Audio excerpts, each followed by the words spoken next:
Insult dunyoda o'lim va nogironlikning eng katta sabablaridan biri.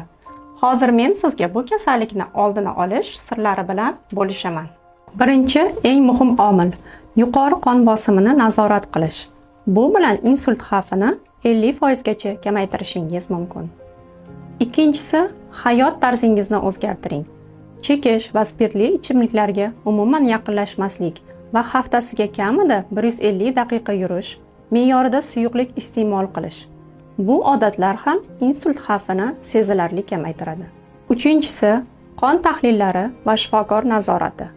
40 yoshdan keyin yiliga kamida 1 marta qon tahlili topshiring. Ayniqsa qondagi qand, xolesterin va lipid spektriga ahamiyat bering.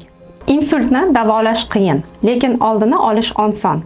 Bugundan boshlab sog'lom odatlarni o'zingizda shakllantiring. Bu videoni sog'liq tilagan yaqinlaringizga yuboring.